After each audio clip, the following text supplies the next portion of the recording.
Hello, everyone. Welcome to this introduction to this week's podcast. I have the great joy of being able to do this one with Russ.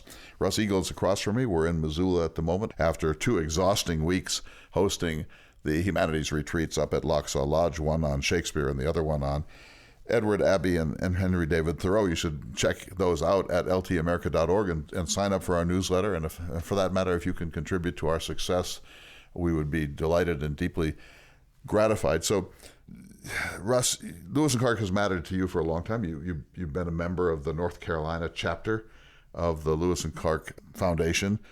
What got you interested in Lewis and Clark? I have to give you credit for that one, Clay. It was your Lewis book, and that's why I bring it up in the podcast. That book and the approach that you took. I mean, it's really that approach that sort of pulled me into the story, because it's a story that's still being written, which most history, I guess, is, but just the way you approached it, and as I said, David Nicandri as well. And that's why, to me, the best way to talk about Lewis and Clark is with the two of you in the room. Well, the two of us are old friends, Nicandri and I, and so the three of us are now old friends. He comes often to these Lewis and Clark summer trips and sometimes to the winter humanities retreats too, and he's in his 70s now. His second career is being a writer, and he's been very successful at it, beginning with his book River of Promise, Lewis and Clark on the Columbia, which I had the honor of editing, and as you said during the podcast, I wrote the foreword to. Nicandri and I can claim, I think, to be pioneers in a limited way. Number one, we believe that you can't understand the story if you think that Lewis and Clark are identical twins. They just aren't. They're different men, famously friends, both had deep respect and admiration for the other. Clark protected Lewis from himself in some important ways. And so the friendship is not to be questioned, but they aren't identical twins. And the fact that they're not makes this so much more of an interesting story. And the Lewis and Clark world's had a slightly hard time accepting that, but I think they've come around on that front. And the second thing that we really want to talk about in our own work on this is that the journals are not simple documents, that they're very, very, very complex documents with many layers and lots of omissions, and it's not even clear how or when they were written. And he and I have theories about Lewis's book that was never written and whether part of it actually was and is now what we call the Journals of Lewis and Clark, and so on and so forth. So he and I have done that, I think, important work on Lewis and Clark, and I think it's made a difference. And so even though it's not universally accepted, our thesis, that's one of the bases of our friendship. And so you became involved sort of through that door, and now Lewis and Clark matters to you in an independent way. You have the journals, and you have studied them, and you've been on the Wendover Death March, 9 times, and on the canoed the Missouri River, and have seen a lot of the trail, and I'm hoping that in this next year we'll make it possible for you to see a lot more of it. Yeah, I think I've said that here before, Clay, but you read the journals, that's step one, but particularly if you live somewhere far off the trail, as I did, then when you visit the trail and start seeing the trail and the terrain, that mental vision that you have changes almost totally.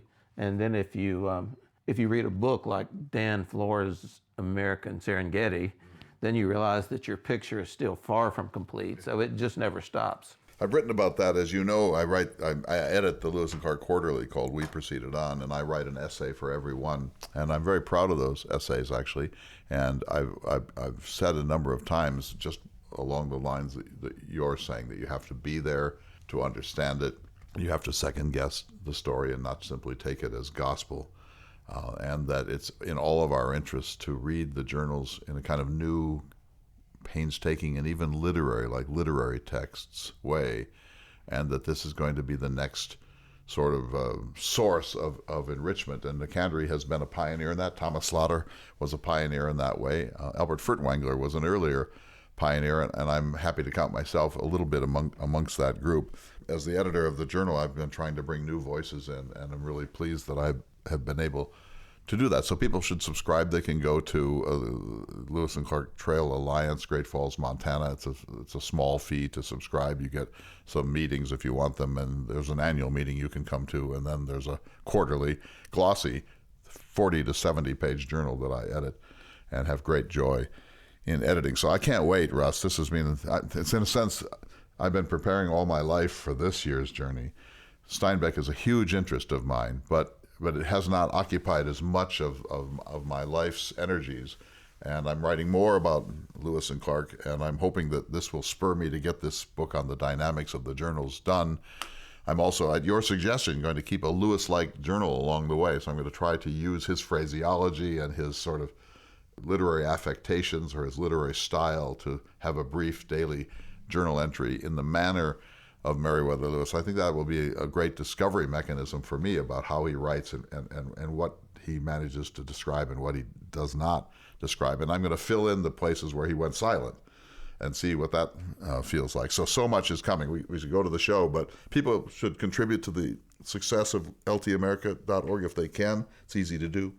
But above all, join us on Facebook, Listening to America, or at the LT America site, and sign up for the weekly newsletter, which comes out every week. We've never missed a week, and it's now Friday as we're recording this. I know I've got to have an essay ready for Sunday if it's going to come in next week's newsletter, so I'll be doing that partly as I drive across the Great Plains. Let's go to the show. Thank you, everyone. Thank you, Russ. And I will see you, Russ, in Miami in about 2 weeks. All right. Take care, everyone.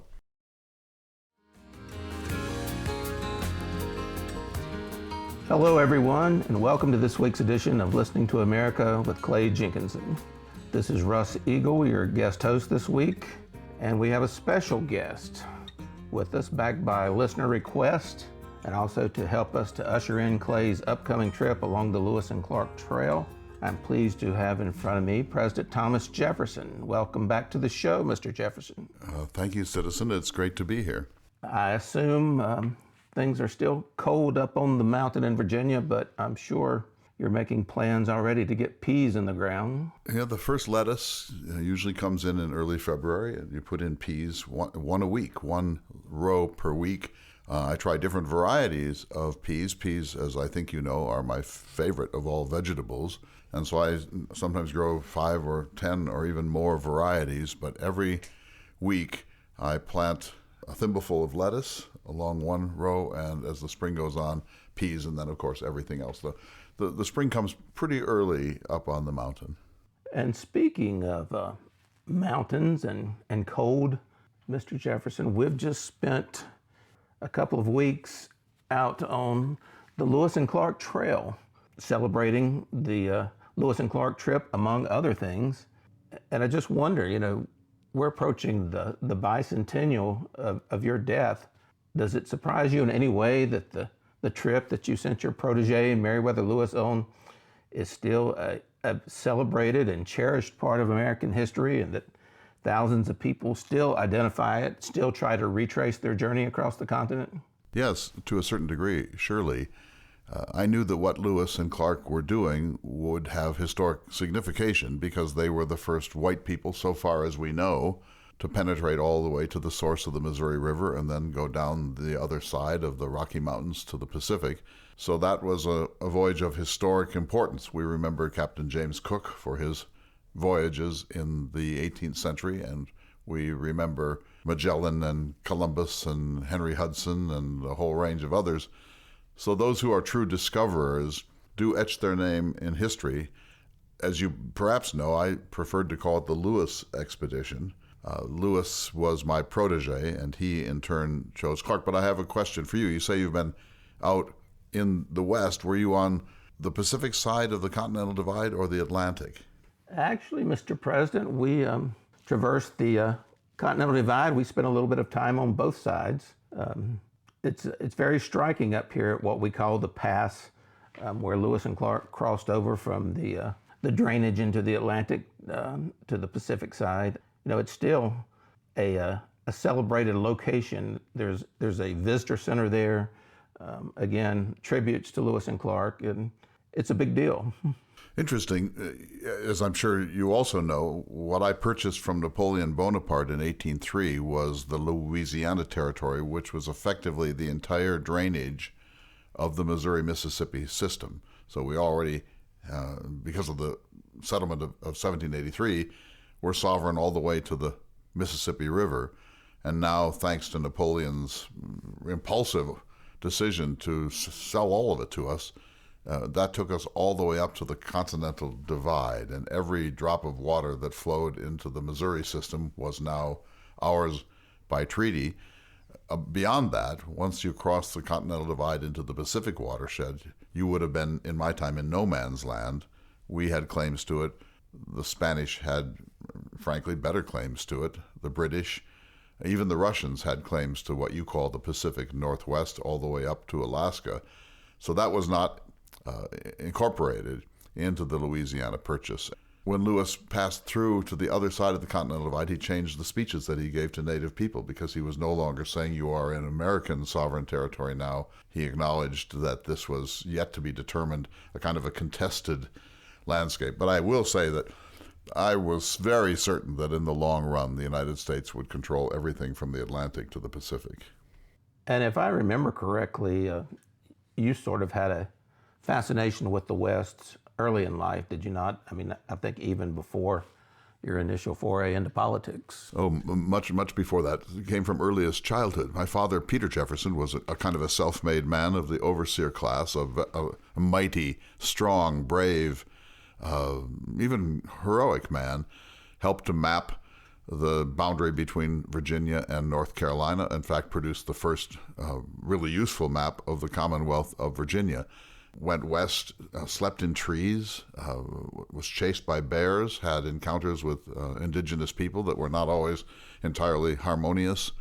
So that was the first impulse that I had. That my father was a frontiersman of a certain sort. He was not one of the Tidewater aristocracy in Virginia. And then my early tutors, especially Mr. Mowry, had a fascination with the West and had done some work writing about it. And therefore, I could not help but be imbued with the whole spirit of whatever it was on the other side of the Appalachian Mountains. And perhaps, too, you know that Monticello was built on a low mountain, a hill, 867 feet high. I leveled it, of course, to make it possible to build the villa there.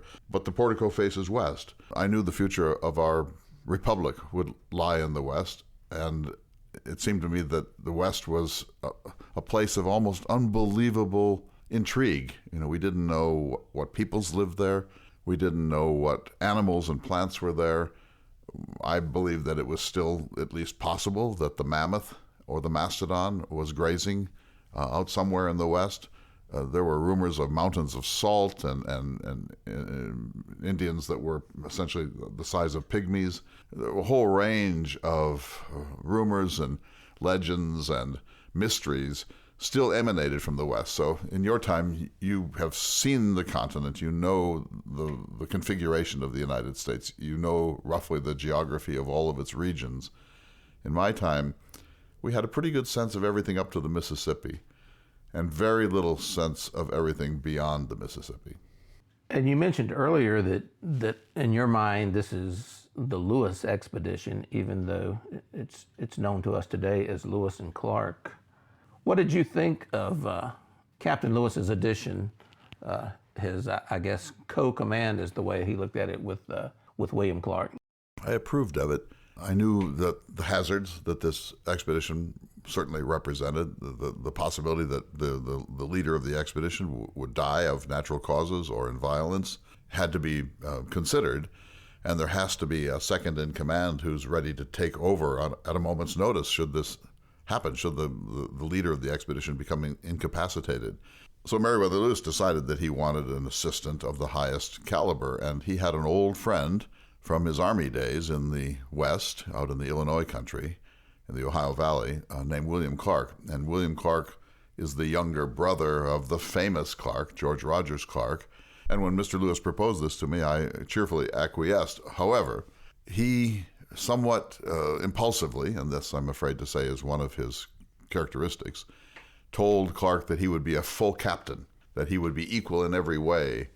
I'm not sure that's a wise idea. I think when a crisis comes, there needs to be a single person who has final decision-making power, and that whoever is the second in command should have a good rank, but certainly should be subordinate. That's how military commands work. And so when Clark's commission to become a captain, came to the War Department, it was refused. And I didn't really have anything to do with it. It was really a matter of protocols and established practices and so on. But I was not sorry to see Lewis as the sole commander and Clark his able lieutenant. And I know from what Mr. Lewis has said that they got along famously, that they almost never had a disagreement of any sort, that there was never a quarrel, there was never any estrangement of any sort, that there was the most perfect level of cooperation and mutual regard, for which I'm very thankful. But the Clark that I knew was George Rogers Clark, and frankly, he was one of my heroes.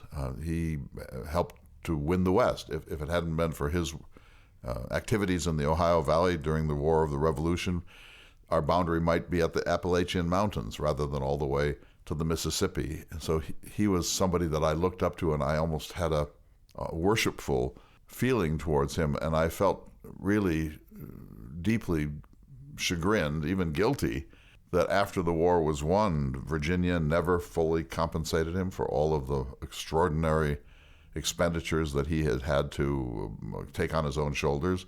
And then the United States refused to compensate him. And by the time Mr. Lewis got to the Falls of the Ohio in the autumn of 1803 to pick up William Clark, George Rogers Clark was a mess. He was an alcoholic and was angry and bitter. So this was a sad finish to a heroic life. And as I understand it, William Clark resigned from the Army around 1796. He had a very good Army career. He would have gone far, but he wanted to retire to try to repair his brother's tangled affairs. His brother was bankrupt, in debt in every direction. He desperately needed the help of his very able younger brother. And so it's a little surprising, therefore, that when Mr. Lewis wrote to William Clark saying that he would like him to join as a co-commander of the expedition, that William Clark was so willing and eager to do it, because he might easily have said, much though I would love to make this extraordinary exploration with you, my duty to my family is superior. But he did go, and I, even though I call it the Lewis expedition, and I think that is the right name for it, by the way, I do believe that Clark, as I understand it from the journals and from what Mr. Lewis has said, played an essential role in the success of the expedition. And I'll just mention one part of it that really matters to me. Well, two really. First, Clark was a very able cartographer. We could not have known that, but he was a very able map maker, and getting maps of the terrain through which they passed was important to me. They couldn't have found a professional cartographer who probably could have made the journey successfully. So that's one thing. The second thing is that Clark is apparently an extremely reliable correspondent.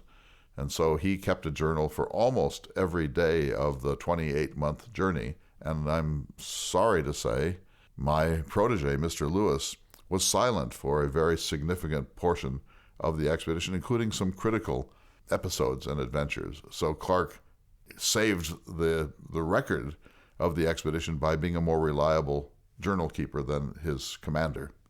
He not only found an able-bodied co-leader, but maybe somebody who complemented, their two skill sets complemented each other well. Mr. President, we do need to take a break, but I do know Lewis and Clark was not your first attempt to explore the West. So maybe when we come back, we can talk about some of those earlier efforts. This is Listening to America, and we'll be right back.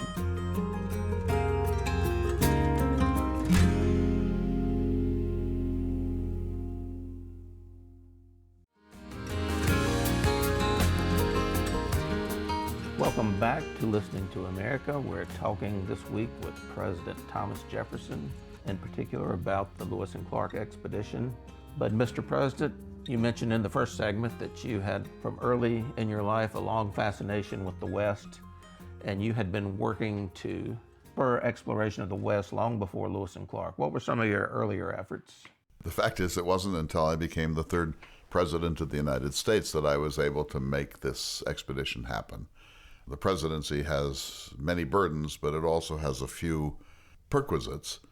And one of them for me was that this pet project of mine, which had languished for many years, finally found funding in a compliant Congress. I controlled my party, the small R Republican Party, the beginnings of what would become the Republican Party controlled both houses of Congress. And so when I sent a secret message to Congress on the 18th of January, 1803, asking for funding for an expedition, funding of $2,500 as a sort of starting budget, it was a secret message because this was a geopolitical issue.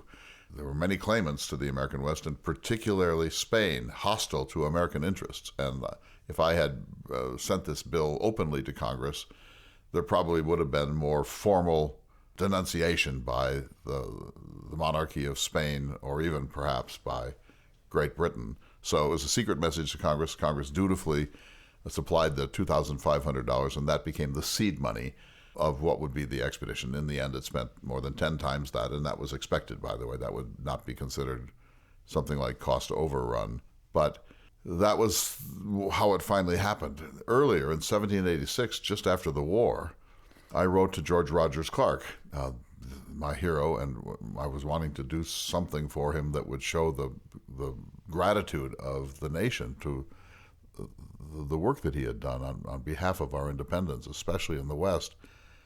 And I asked George Rogers Clark if he would be willing to take a small group of men up the Missouri to see something, to find out what is in the deep interior of the continent. And he would have been a perfect person for this command. But as I said, he was bankrupt and bitter, and his health had failed.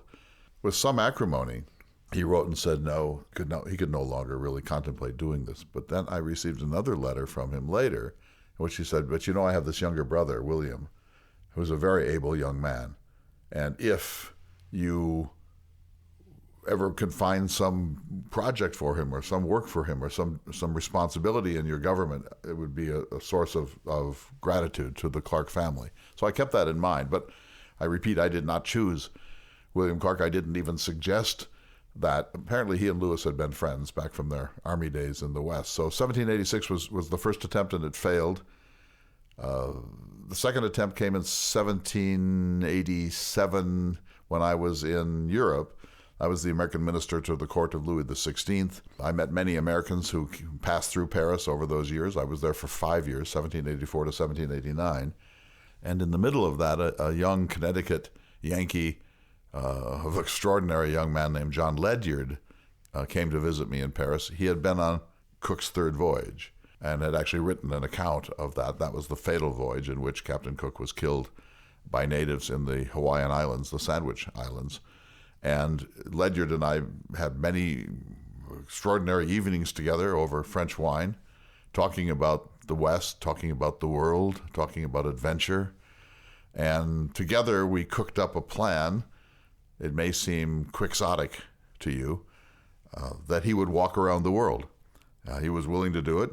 He was going to walk from Paris to Moscow and all the way across Russia to the Pacific Ocean, to the Bering Straits, somehow get across in a fishing boat or some other vessel, and then walk down the mountain spine of North America, at least as far as the Missouri, and then float to St. Louis and go up the Ohio and come back to Connecticut. If he had accomplished this, imagine this, the first person to circumambulate the planet. I was extraordinarily taken with this idea, as was he. And I even suggested that he would have to travel light. He would be not traveling in an expedition. He would be going more or less alone through something of a hostile territory. Catherine the Great was not particularly fond of such schemes. But I said maybe he could write his journal on his body. He could tattoo some of the key data points on his body. And I also suggested that he have a yardstick or a foot ruler tattooed to his arm so that he could make measurements, because, of course, measuring is the whole business of the Enlightenment. And so we had a whole plan for this. And if you can imagine it, he left Paris and he walked across Russia, and he got within a couple of 100 miles of the Bering Strait. Think of it. He walked thousands and thousands of miles. He took rides when he could in carriages and horseback and so on. He wasn't trying to create a pure feat. He was trying to move by his own volition across the entire planet. And unfortunately, Catherine the Great felt that this was a security risk, and she had him arrested in East Asia and brought back to Poland by her armed forces. And in Poland, he was released and told never again to cross over into Russian territory. So that was the second attempt around 1786. He then came back to visit me after all the debacle of this and decided he was going to go find the source of the Nile, which would have been another extraordinary achievement had he been able to do it. But he died of a fever, I believe, in Cairo and was never able to complete that task. So that was the second attempt I made. Then the third, I'll just say briefly, the American Philosophical Society, which was begun by Dr. Franklin in 1743, had a number of distinguished scientists and men of letters in their membership, and I was one of those members. One of the proudest things in my life was to be elected president of the American Philosophical Society. In fact, it was the same year that I was elected vice president of the United States, and I dramatically preferred being the president of a learned society to being the vice president of a Republican form of government. But at any rate, I suggested that we take up a subscription, that each of us supply some funds. We see if we can find a competent botanist or another person who would do this.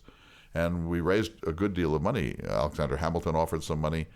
George Washington gave a large grant.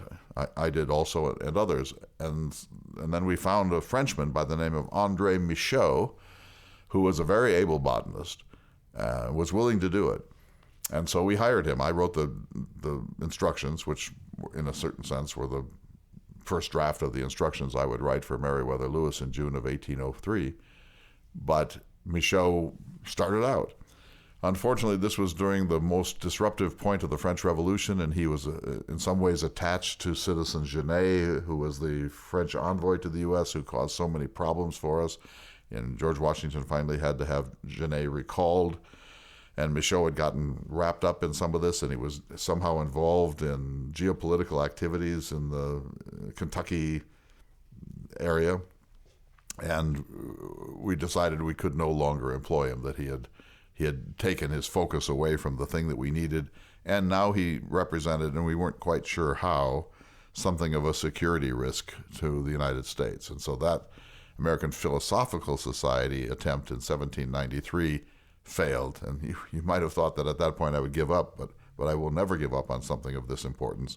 And when I was elected president in 1800, and the Congress, both houses of Congress, were friendly to my purposes, I realized I was now finally in a position to get this done. And that is what then became the germ of the Corps of Northwestern Discovery, the Lewis and Clark expedition. So I'm guessing when you were elected president, it not only allowed you to pursue this as a personal desire, but it was you probably felt this was your responsibility as president, because I know it was not just Lewis. It was not just Lewis and Clark. There were other expeditions, Freeman and Custis, for example, on the Red, Dunbar and Hunter on the Washita. Right. So, and I guess to varying degrees of success, but you did see it as part of your job to map out the rest of the continent. I did. So this was extraordinarily important for the future security of the United States. We did not want to have a hostile nation on our western flank. I wanted to explore this country because I have a great Enlightenment curiosity. What sort of plants? What sort of animals? What sorts of minerals are out there? What are the peoples like? Are the indigenous peoples friendly or are they not? Are some of them farmers or are they all hunters? What do their economies consist of, etc.? And so part of me just wanted to know. This was an inventory that I wanted to take of this extraordinary continent. Think of it, it was 1800, and the great majority of the American continent had never been seen by a civilized person before. Someone with an alphabet, somebody who could bring back notes, someone who could take measurements. So this was essential, both to me personally as a man of the Enlightenment. This is what more joy could there be than this? I would have loved to have gone along, but I don't really have the stamina to camp out and to wear the skins of animals. But I knew Mr. Lewis would be certainly able to do it. So it was important because of the world of discovery. And as you say, I sponsored a number of them in this country, but at this time, Mungo Park of Scotland was on the Niger. Other explorers were fanning out across Africa and the rest of the world. So this was a pattern that was going on, the land reconnaissance missions of that time. And I knew that the United States needed to be in a position to secure the West for ourselves, for liberty, if at all possible. So yes, it had extraordinary strategic importance, and that's one reason why we kept it quiet. I actually told the French and Spanish and English ministers that it was purely literary, that we had no commercial or geopolitical interests. This was a purely scientific expedition, which was not quite so. Another explorer from that era was Alexander Mackenzie. If I'm not mistaken, he played a big role in your thinking. Sir, you ruffle my feathers by saying that. Mackenzie crossed Canada from one end to the other in the 1790s, but it was high latitude. The lakes and creeks and rivers are frozen most of the year, many terrible portages. He wrote a book about it, which was published in 1801. I read it avidly. Voyages from Montreal, it's called. And of course, it was an extraordinary achievement, but it was not a water route. It wasn't a highway from east to west. It was not the Northwest Passage. It wasn't a sea Northwest Passage, and it wasn't a land Northwest Passage. And it was at such a high latitude that, it's Canada. So it makes it effectively useless as a commercial artery. So yes, I read it. And here's why this ruffles my feathers a little, sir, because at the end of the book, there's a long passage in which he says, if the British government will only fund a systematic exploitation of the beaver and the other peltries of this part of the world, that Britain can dominate the New World and become one of the most wealthy nations in the world. And he wanted mercantile British formal support for the British-based fur trade. And so that, when I read that really deeply concerned me, because he was essentially saying that they were going to gobble up the West, and if they gobbled up the resources of the West, they probably could make a good claim to own it. So this was, it's provoked me. And I knew now that we had no time to waste, that if the British actually were able to accomplish that, that would hem in our new republic forever or lead to wars, which of course nobody wants. And so then I felt a sense of urgency in getting out our own exploration party. And I made sure that Mr. Lewis, who had full access to my splendid library at Monticello, had a copy of Mackenzie that he could read and learn from Mackenzie's activities, but also learn why our own path was going to be so much more useful in the long run. And so you mentioned earlier that you did not choose Captain Clark, but you did choose Captain Lewis. How did that come about? What was your history with Captain Lewis? He grew up near you, did he not? Yes, within sight, really, of the mountain at Monticello. His father was a friend of mine, a casual friend, and so he died when Mr. Lewis, Meriwether Lewis, was just a child. He never really knew that father. His mother soon remarried. His mother, Lucy Marks, was a friend of mine.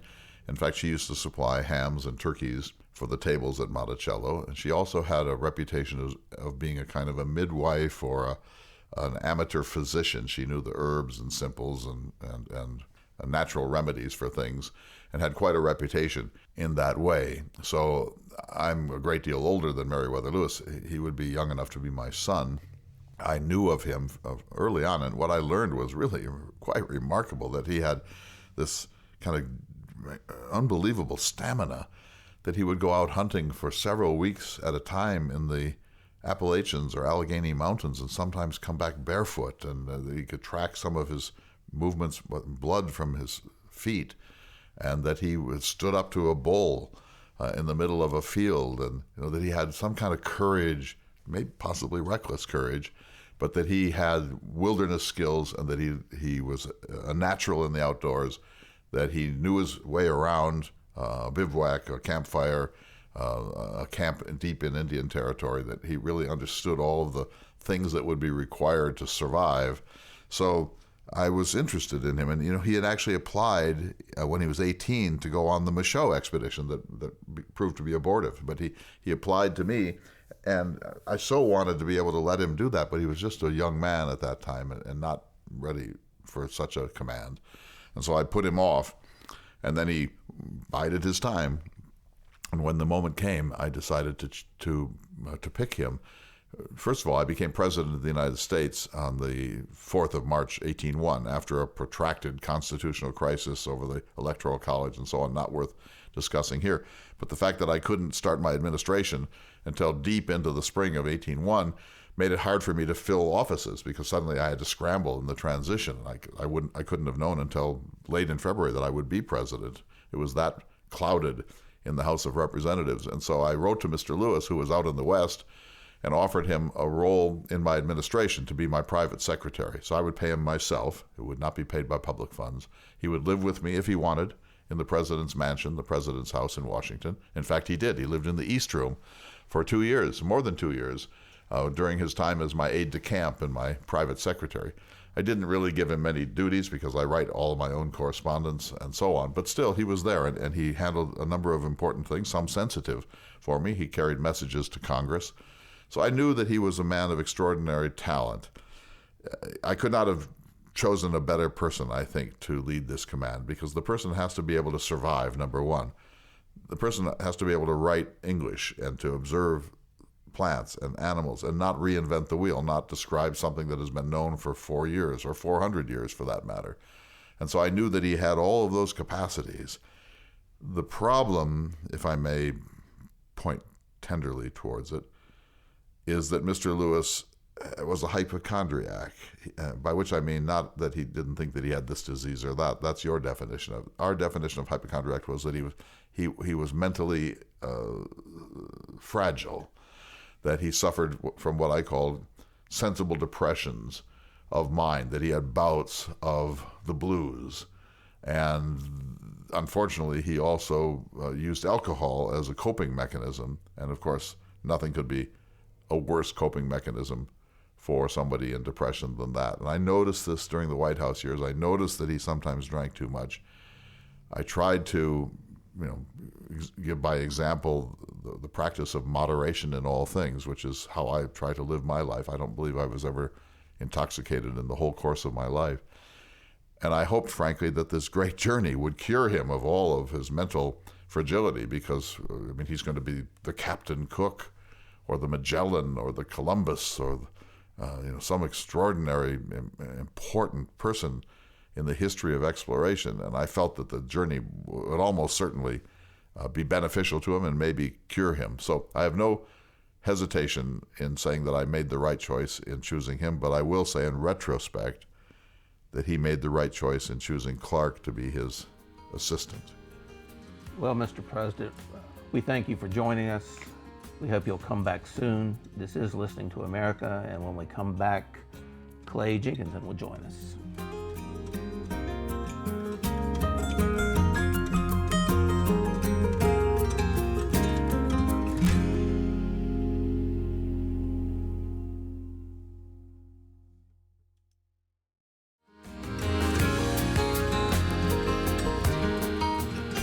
Welcome back to Listening to America. I'm Russ Eagle, and Clay Jenkinson is now joining me, the portrayer of President Jefferson. And Clay, it's always good to be in Montana talking about Lewis and Clark.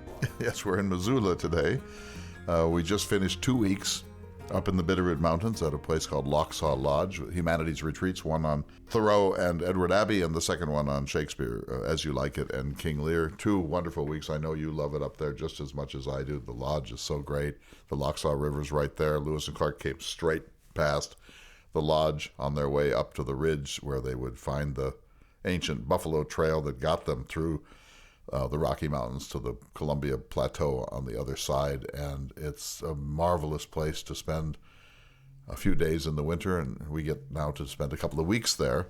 So we're just coming down off the mountain now. You're off to North Carolina, I'm off to North Dakota and other projects. But I just wanted to say, first of all, thank you for that conversation with Mr. Jefferson. He hasn't been around very much lately, and so it's good to have him back.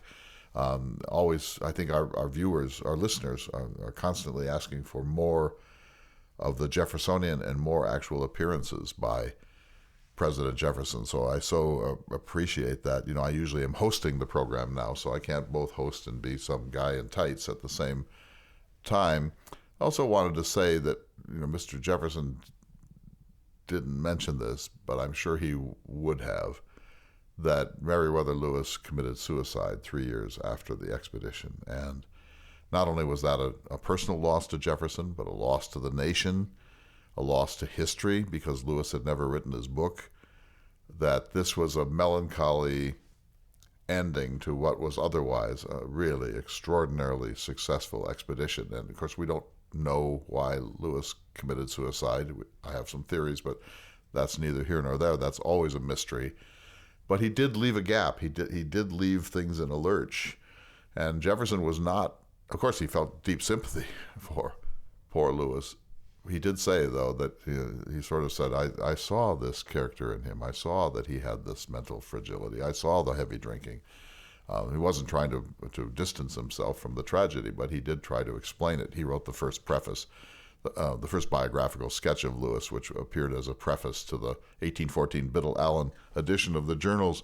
And the thing for Jefferson about that, Russ, is that when Lewis died, he hadn't debriefed. He hadn't been able to put in paper everything that he thought.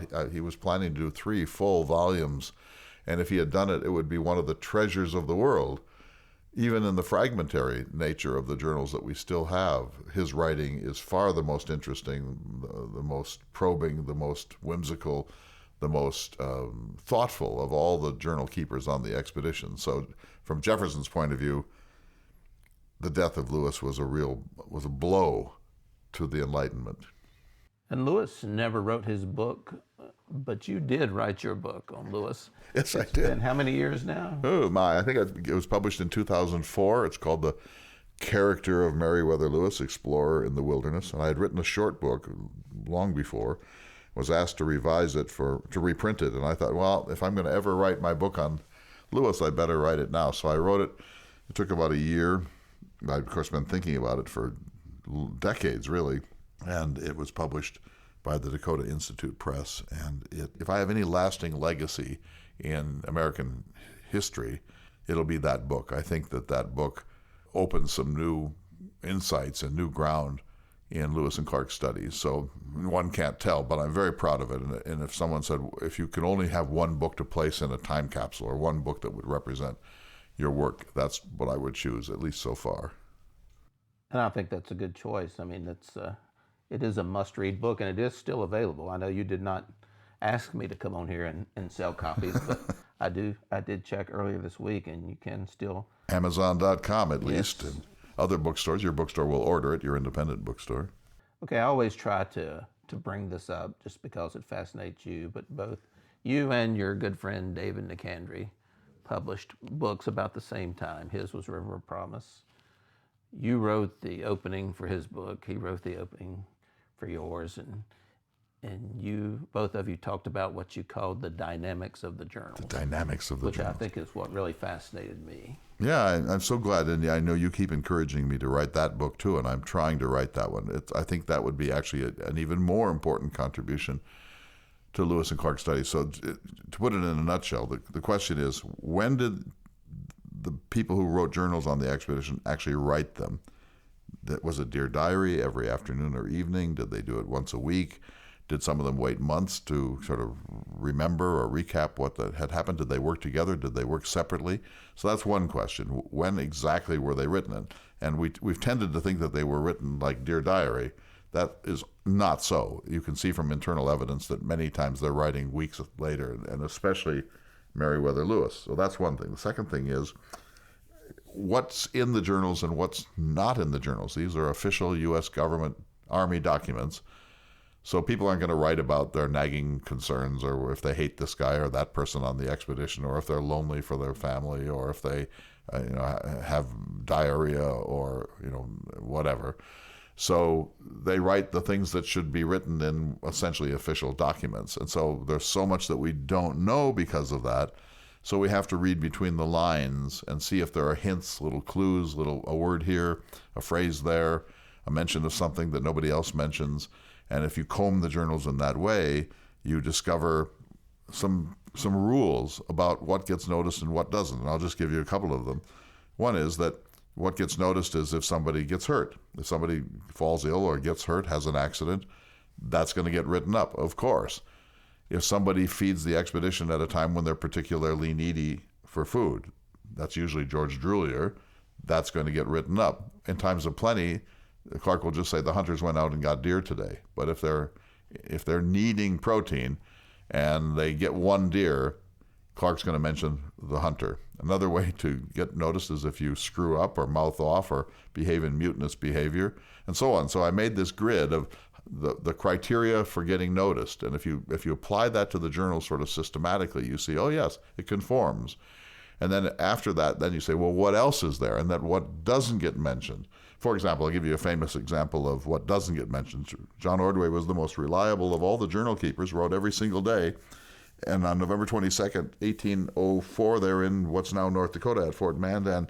He gets involved in some sort of a love triangle with a Mandan woman and the Mandan husband. And the Mandan were offering their women to the expedition under certain conditions, but they wanted it to be above board. And apparently this was somehow clandestine, or the native husband was upset by what had happened. And he beat his wife severely and nearly killed her. And she then ran to Fort Mandan seeking help. So now this blows up and the captains have to take care of it. And Clark writes about it with some disappointment in Ordway, but basically patches everything together. Ordway kept a diary entry every day of the entire expedition, and on this day he never mentions the crisis. He doesn't mention that he screwed up, that he caused an incident, kind of an international incident between the Mandan and the expedition. If you only read Ordway's journal, you would never know that this happened. And this is true in so many ways across the board. So this book, the working title would be Getting Noticed on the Lewis and Clark Trail, The Dynamics of the Journals.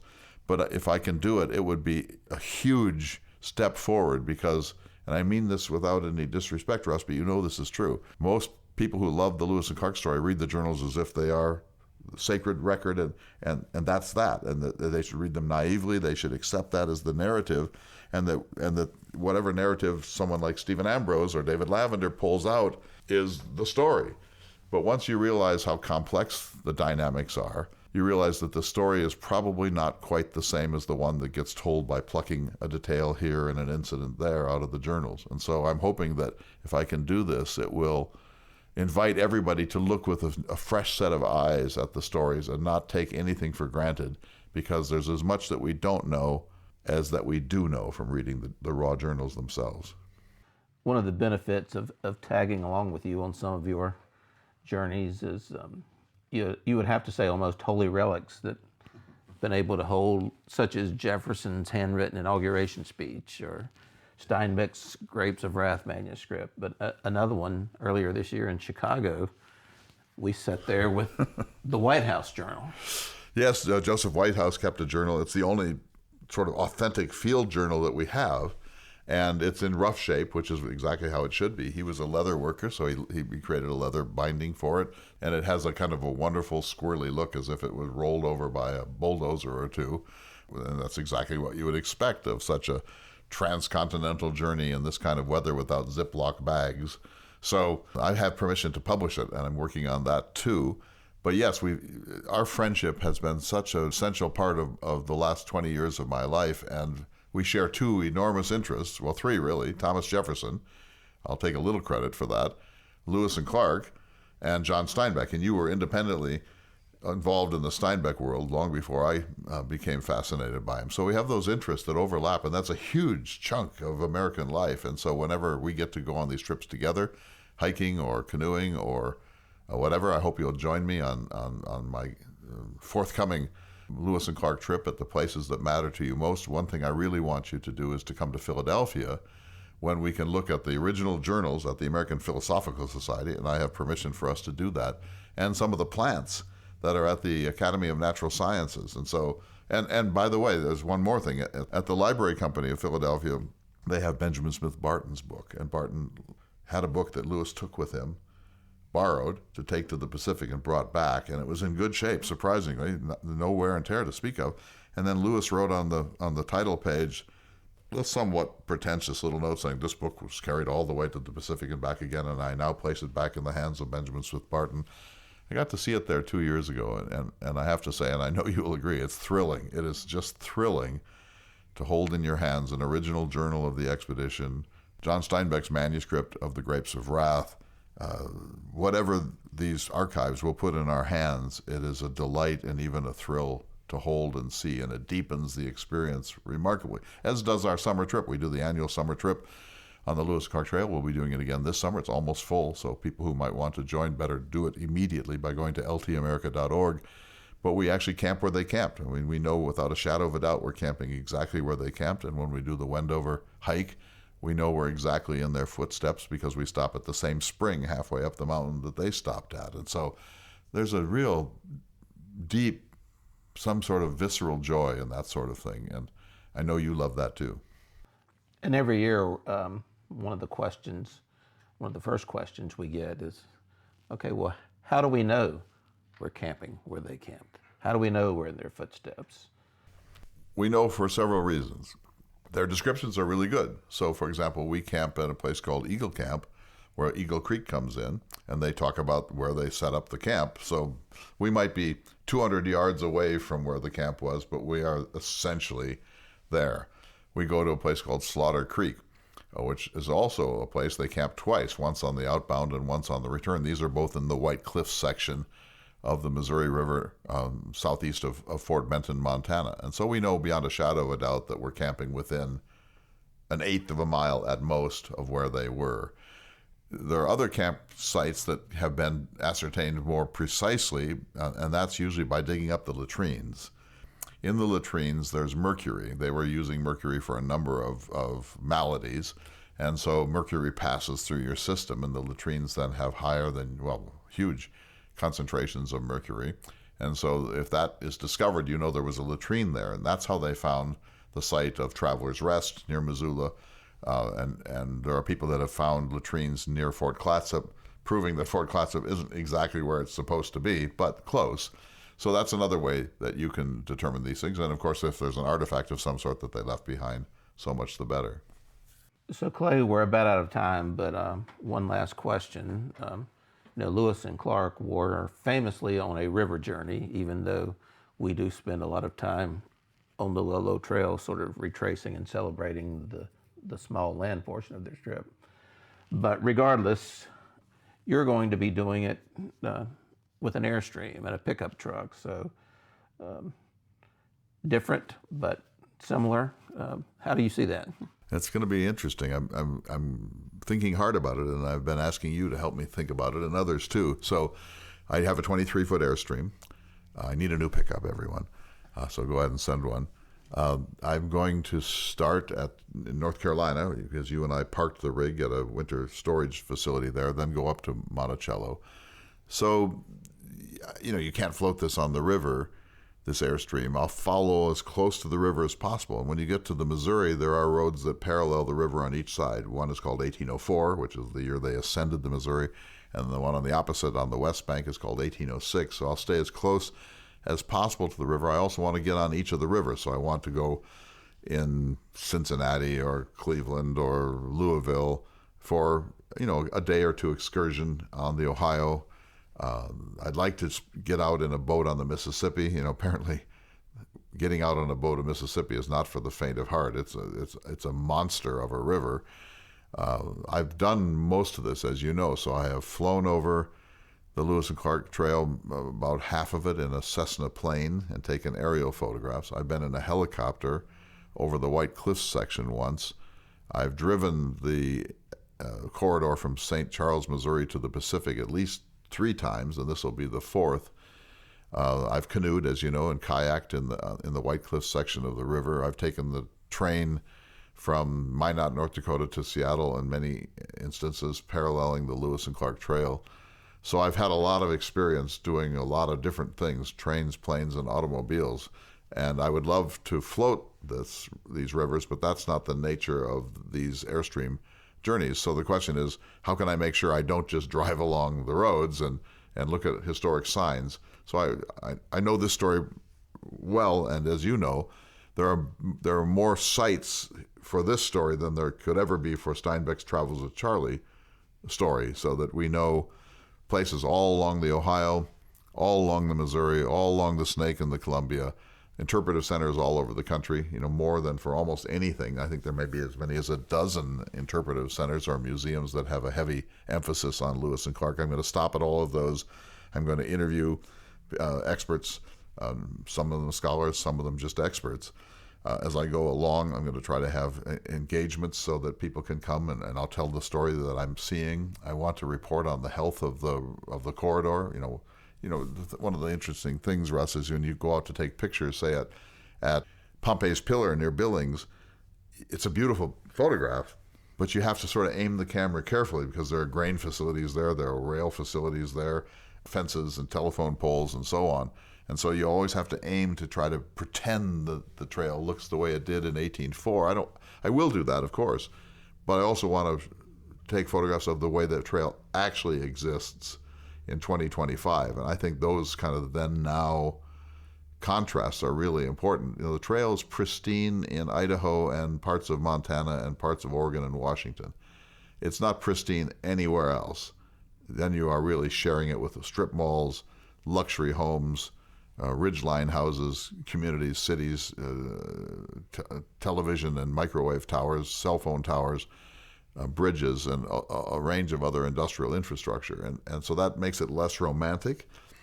But I do want to try to report on the health of the trail. And of course, I should not have waited till the end to say this, but because of the era that we live in, I'm intensely interested in indigenous voices, of course. They met more than 50 different tribes.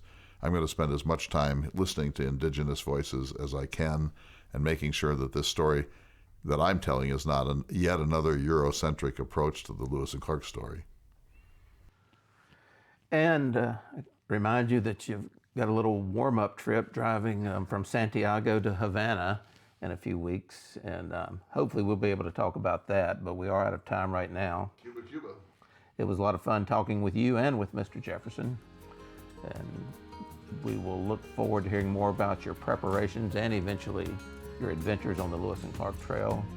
And we'll be back next week. And in the meantime, be sure to check out all the new content at ltamerica.com. This is Listening to America.